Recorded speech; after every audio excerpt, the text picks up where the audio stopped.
He's Black Guy Fawkes, and I'm the Neil Cassidy to his Jack Kerouac. And together, we are Fawkes and Friends. Today, the third friend joining us to talk about creativity and social justice is Chuck Ragan. 1, 2, 3, 4.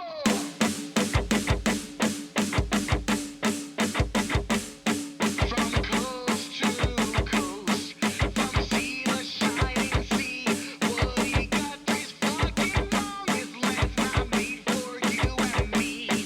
We're chatting built the wall as we tear down bottom stalls. And watch our kids get slaughtered as they run straight through the hall. Let's go!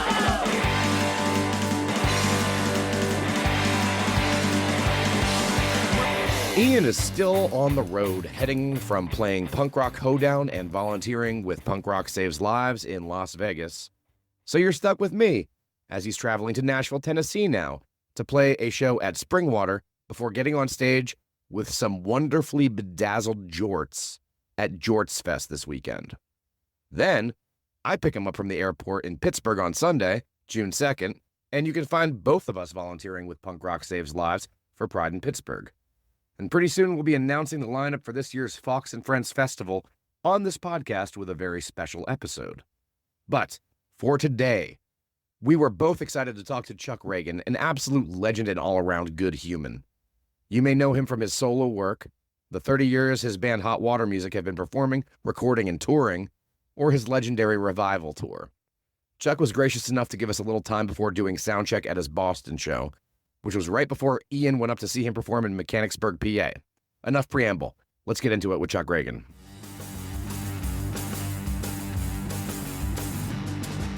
Chuck Ragan, welcome to Fawkes and Friends. Good to have you here. How you doing today? It's good to be here, my friend. Yeah, I'm doing all right. We're in Boston, Massachusetts right now. We just released our new record. The new Hot Water Music record, VOWS, came out today, actually at midnight. So it's a big day for us.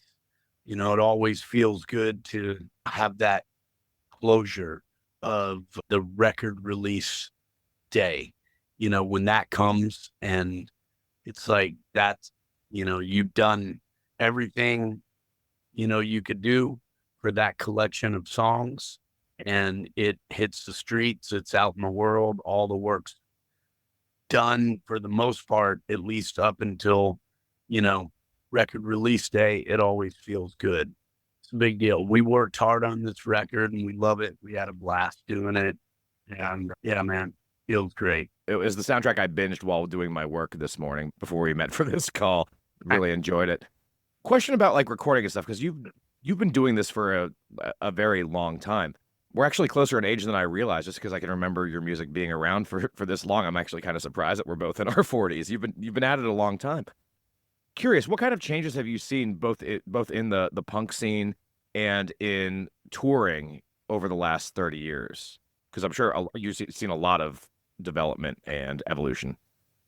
Ton of changes. Yeah, I mean, within the punk scene, I mean, at least like, you know, the scene that we travel in, like, in a sense, I could answer this in a few different ways. Like in a way, not much has changed in the sense that, you know, our circle has always been, you know, tight and small. Like, you know, the most beautiful thing about music to us is the communities that you become a part of, the families that, you know, you become a part of, like this extended family outside of your blood. Like we were literally just talking about this, where, you know, you spend more time with your bandmates and these people that work in these venues and everyone who makes it possible. You know, it takes a village to make these shows happen, these tours happen. And, you know, you do that year after year after year, and you end up growing up together. You end up experiencing all these changes together, and all of these people become your family, you know, and in a lot of ways, nothing that hasn't changed at all, you know, and it only gets better because the bonds just become stronger as you hold together through thick and thin, right? The industry, on the other hand, has changed drastically. It's always changing. And, none of us can even predict what we're going to face in the next 2-3 years, much less 5 years or the next decade, as far as our industry goes and how we both make records, how we sell records, how we promote records. Like all of this is changing as we speak, right?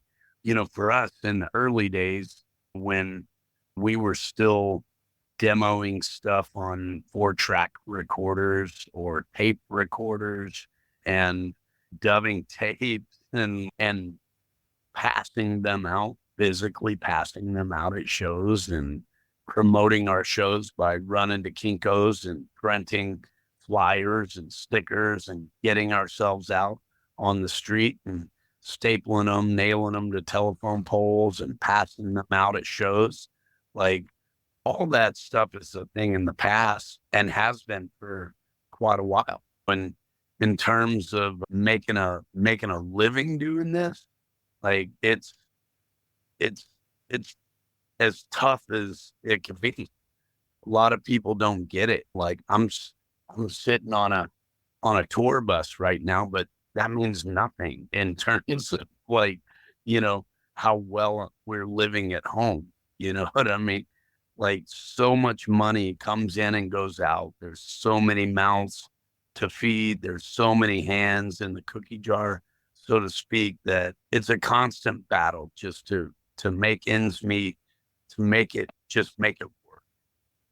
Touring's changed quite a bit. Spreading our music out there has changed quite a bit. In ways, it's gotten way easier to share our music because a lot more people can hear our music today. Perfect example. We just released a record today. And for the amount of people that have already heard our record today, 15 years ago, that could have taken a year or longer for that amount of people to have heard that record. One thing I'm curious on, so I've heard people like Frank Turner and like Jesse Aherns talk about how much they learned from you, like while they're touring with you. And like a lot of other bands spoke out about that too. What lessons do you try to instill in like up and coming groups that you tour with? More into the tour and more writing. I mean, I'm more than willing to help anybody that comes along the road if I can offer them something or more so help them avoid making the same mistakes that we've made. For the most part, if you're talking about a band scenario, there's so much that has to do with just simple communication, being open and honest with each other, communicating along the way alleviates a pile of problems before they even arise by just talking to each other. If, a lot of people, if people have been in bands or been a part of groups where you're living in close proximity to each other over time, you get to know each other very well, almost too well. Everybody knows exactly what buttons to push, to get somebody fired up. And you become a family, which means like you love each other like brothers and sisters, but you're also going to fight like brothers and sisters, right? What's important is if you want longevity, you have to have that communication. And what that means is like when somebody's doing something that's breaking your head or causing turmoil, some frustration, something's not gelling, damn it, man, you got to speak up. You have to cool off for a moment, but come back and revisit that. And you have to let them know and be open about that. And you have to, it sounds cliche, but you got to squash the beef. Like you have to get through that. And when you do that, it just strengthens that bond. You're able to work through it and you become stronger as friends. You become stronger as a band. And there you've just made it one more day. it took us many, many years to learn that. As a band, we've broken up twice over the years, and we've actually decided that there's not really any point in breaking up anymore because we've already done it twice and it didn't work. So we're like at this point, we're just gonna try to be open and honest with each other and keep it going as long as possible. But yeah, communication is probably the first thing that I would talk to bands about. The other thing is just being in love, being absolutely infatuated and in love with what you are doing, what you are creating. Like, if you don't love it, if it's not putting the hair up on the back of your neck, and I'm not talking about whether people like it or not, or what people think, or ratings, or likes, or any of that bullshit. I'm talking about if it puts the hair up on your neck or not. If you don't love it, if you're not completely just captivated by what you are doing, put it down and do something else. Like, go somewhere else, do something. I'm not saying quit. I'm just saying drop it for a moment and shift your focus. Because, like, to me, who's to say what we do today is something that someone's going to like or dislike? Who cares about that shit? Or who cares about whether it becomes popular or not? Like, that should not be the focus. That should not be the intention. The intention should be creating something that electrifies you, right? That makes you happy and fulfilled, and it relieves you from expressing whatever it is you're trying to get off your chest or out of your head. And if you don't love it, then something is amiss.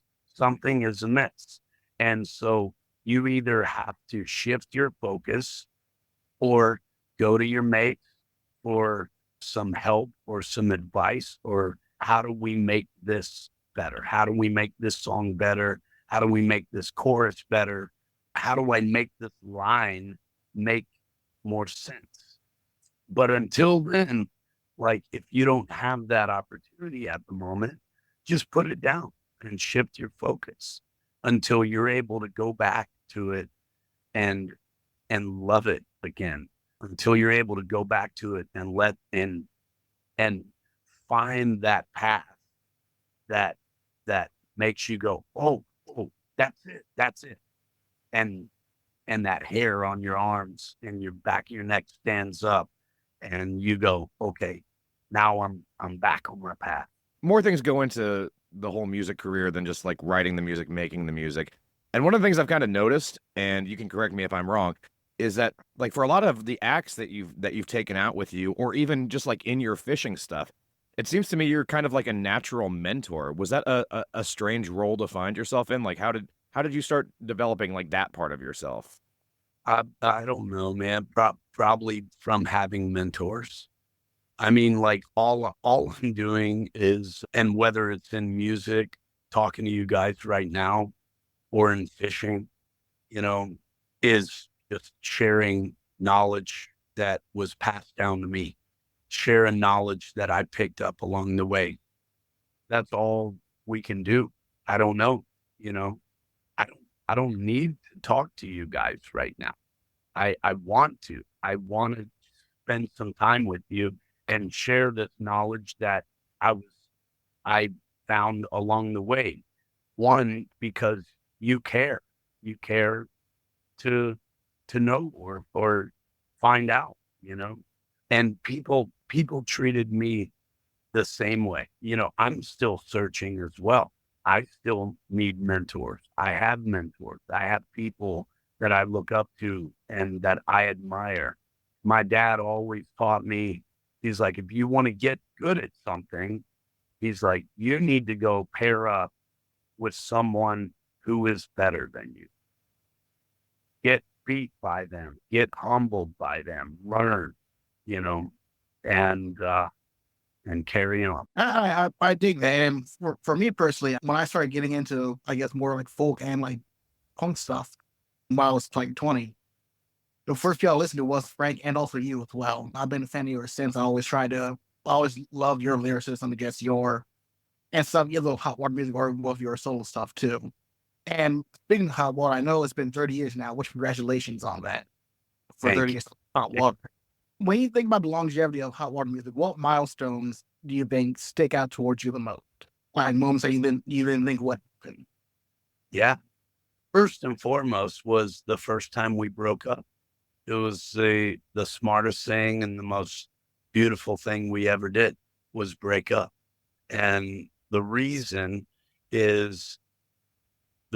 for breaking up on that first time is we were busted up, worn out. We had been road dogs and we weren't having as much fun. We weren't communicating. We were struggling as a group, as friends. And what was special about it is we all sat down and had, which to me, I look back on it, I'm like, that could have been like one of the first adult conversations that we had all had as a band, where we had realized that we were not having the fun that we should be, that we weren't as fulfilled as we should be. And we decided that our friendships were failing because of it. And we decided that it was more important to stay friends than stay a band. And we all collectively decided to hell with the band, to hell with this. I love you guys. We love each other. If we ain't happy doing this, let's end it today. And we all just hugged and laughed. And we were in the middle of a tour over in Europe, like a gnarly, back in those days, like 8 to 10 week tour, where when cell phones didn't exist and it was still, pay phones and Deutschmarks and 14 different kinds of currency and no communication, hardly, very, very little communication with everyone back home. So when things weren't gelling and you weren't getting along with your tour mates back in those days, a 10-week tour felt like 6 months, and we decided that it was way more important to stay friends and stay a band, and we ended it. And when I look back on it, to me, that was like just shoring up the foundation for this band. Like, to me, it basically defined what this band set out to do, set out to be, and has been the foundation of our entire existence, breaking up, which is ironic, but it's true. It strengthened, and that goes back to that first thing we were talking about communicating, right?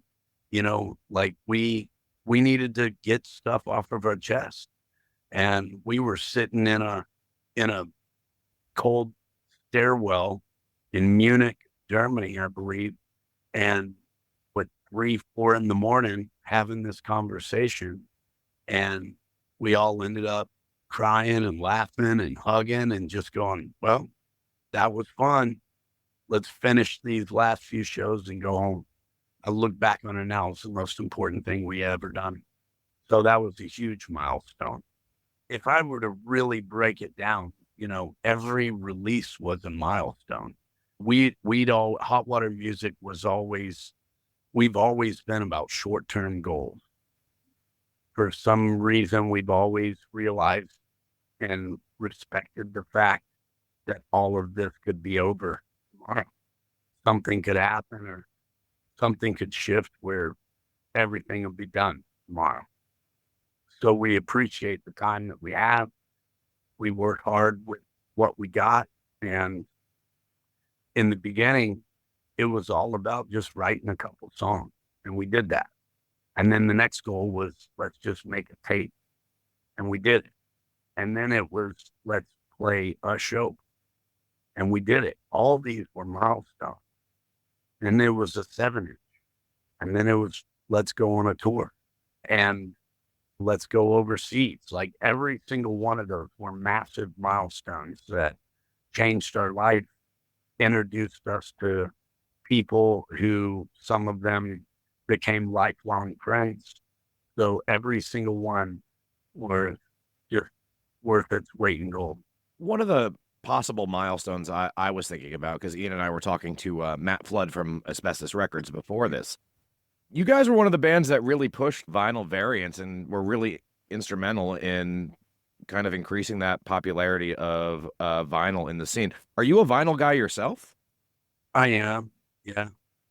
Is there a thing specifically about vinyl that you like as a listener or as an artist? I do. It's just cool. It's nice to hold something tangible. I love gatefolds. I love putting a record on and sitting down with a glass of something and reading lyrics. Like that whole experience as an artist, as like a recording artist, like it was always cool to me to find closure in playing the record that I had just recorded. And because in making records, like, to me, it's no different than carpentry or woodworking, painting, welding, like all of these things where it's a design build scenario where you're creating something out of nothing. You're creating something out of an idea, right? You start with an idea and then you come up with the bare bones of it, the template, so to speak, right? And then you start with the foundation of it, and then you move forward until you get to a point where you utilize the thing that you just built, right? In woodworking, it may be sitting in the rocking chair that you just dreamed up, that you saw through, sourced some material, milled it, made it, sat in it, or a home, right? And for me, like in making records, it's no different than like finding the past of these stories, discovering these songs, finding what works, and pulling all the instruments together, laying it down piece by piece, mixing it, mastering it, sourcing the pressing plant, getting the artwork together, getting all the pieces aligned, and then you have a finished product. And then when you sit down and utilize it, in other words, putting it on a record player and playing it, like that's closure. To me, it's no different than filling a journal and you get to that last page and you close that book and say, sweet. And you put that on the shelf. And that's a time of my life right there. That's it. You remember the first vinyl you ever got? I think it was the Ghostbusters soundtrack. That tracks. Yeah. I mean, like, my mama and papa had a ton of records that we acquired. My mom made records. So, I mean, there was always vinyl in our house, but it was a lot of, bluegrass and gospel, Cajun music, a lot of Christian music. Ian, what was yours? I know what mine is, and I feel like I might end up getting credit for one and embarrassment for the other. But what were yours? So it's a vinyl that my grandma gave me. She gave my mom, but then my mom gave to me. And I still have this back at my house in Baltimore. She had first press near mint Purple Rain on vinyl that she gave to me. And then the day that Prince died, I called mom saying, "Hey, how much is the reward?" Jesus. So I get credit if we're talking about albums because the first album that I bought with my allowance money was Thriller. That was the one but if we talk about the first thing I actually bought that was on vinyl, it was a 7-inch 45 of Genesis's Invisible Touch. But I think the first vinyl that I got outside of that when I played my first show as Black Guy Fawkes, I played this record store in Kaiser, West Virginia, and the dude he couldn't really pay me that much, but he gave me a copy of Pink Floyd's Dark Side of the Moon. And I still have that to this day too, because it was like my milestone of this is fucking awesome now. Now I just want to go play more shows after that. On the side note, Chuck, I remember while we scheduled this up. Today is actually anniversary of when we first met in Harrisburg, like last year. Oh, no kidding. That's cool. Actually, all three of us were there. I remember from that show me losing my fucking mind on the barrier, then talking to you right afterwards. I told you how much like your music meant to me, how much like seeing the Revival tour meant to me.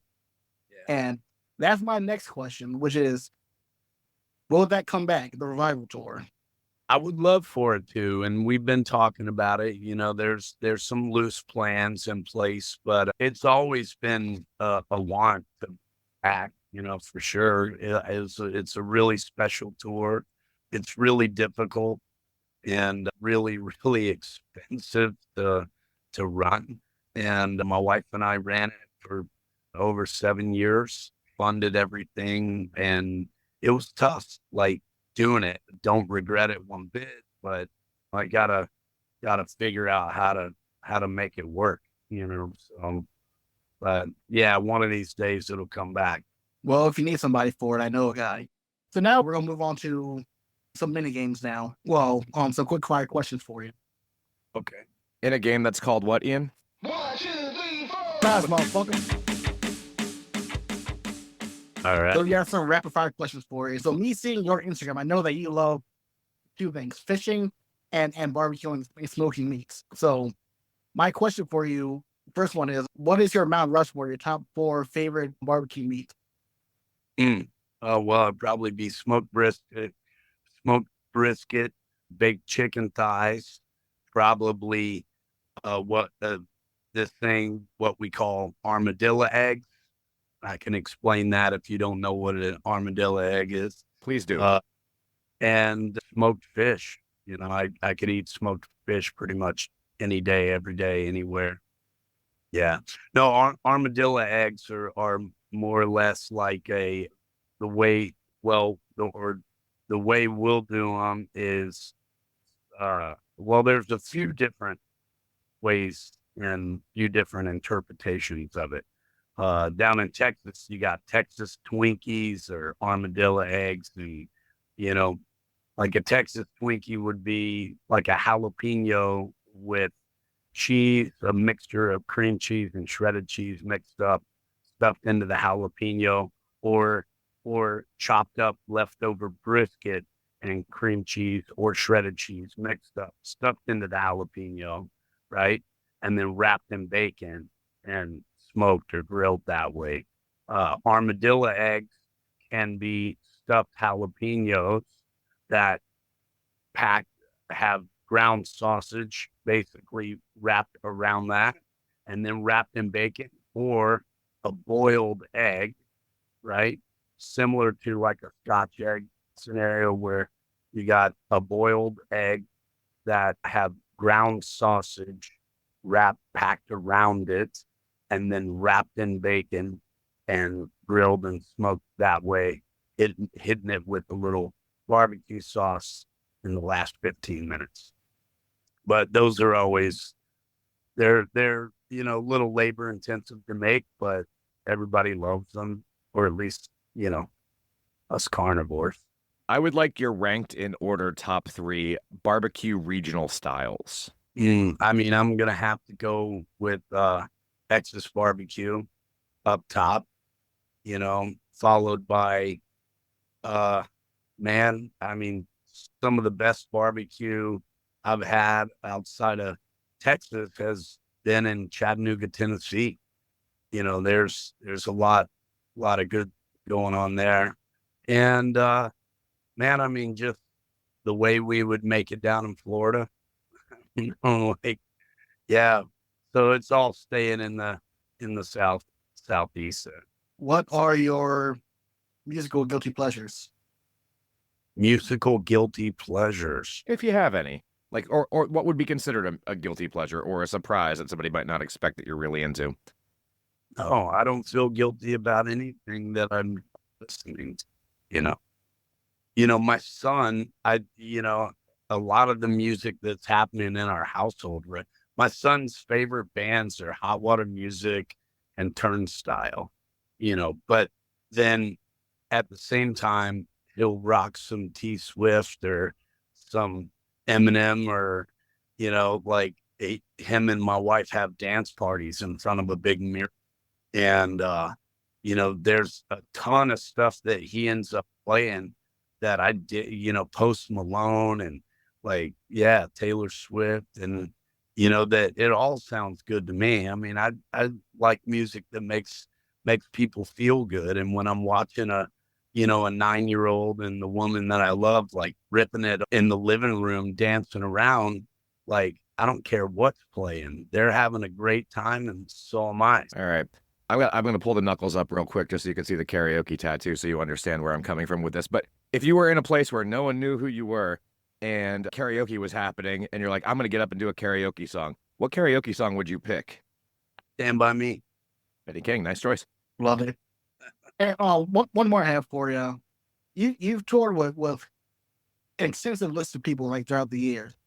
Who was on your list for 2024 and beyond to tour with next? Who would you want to tour with? Big name or or up and coming? Oh man, I would always love to roll with Turnstile. Love that band. Who knows? Turnstile, Lexus, Billy Talent, Foo Fighters. I don't know. I'm loving what we got going on right now. The fact that we're out with Quicksand and Off With Their Heads, and we got Be Well coming on tonight. Tim Berry's down the road here. I'm just thrilled to be doing what we're doing right now. On side note, I'll actually be at the Mechanicsburg show on Sunday, so I'll be up there for that. Oh, great. Cool. Be good to see you. You better have one of those Dill's burgers for me, Ian. There's a burger there apparently that's just covered in dill pickles. All right, so Chuck, thank you again for being part of this podcast. We really do appreciate it. What's next for both you, Hot Water Music, and just everything else in the future? Yeah, thank you, man. Well, Hot Water Music is continuing celebrating our 30-year anniversary with VOWS, a new record. We've also been working on a film that's going to be coming out down the road. That's going to be a pretty cool deal. I have a new record finished that is going to be coming out in the fall, in October, most likely. A new record on Rise Records, and pretty fired up on that. So yeah, still a lot of music to come and looking good, having fun. I'm looking forward to all of this, man. And again, you're one of my favorite artists, and I really appreciate this time with us to actually talk. Thank you very, very much, man. It's an honor to hear that, and I really appreciate you being so kind and caring to take time out of your day to talk to us. This show is the brainchild of Black Guy Fawkes folk punk griot. You can find him on all the social medias as Black Guy Fawkes or Black Guy Fawkes Music, as well as on Bandcamp. Merch, music, and ticket sales are how independent music gets sustained, but word of mouth also helps a great deal. The intro and outro are both from the song New American Meltdown by Black Guy Fawkes, so that's legally covered because this is his podcast, and that is his song available on the album Life, Love, and the Bomb.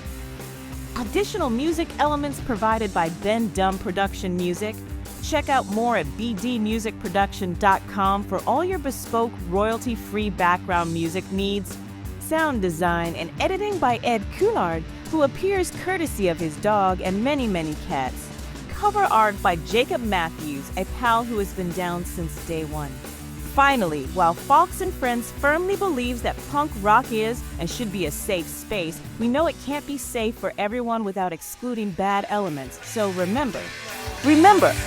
So tell your local Nazis and your fascists to fuck off. One more time. Fucking thank you, man. Thank you. Oh, dude. Thank you. I love you. I love you too. The Grogu to my Mandalorian. because you look small in that picture. But also, I mean, I was delivering you to Coruscant or whatever fucking Star Wars planet. Who knows? And I'm also short and colored, so it works. I say it.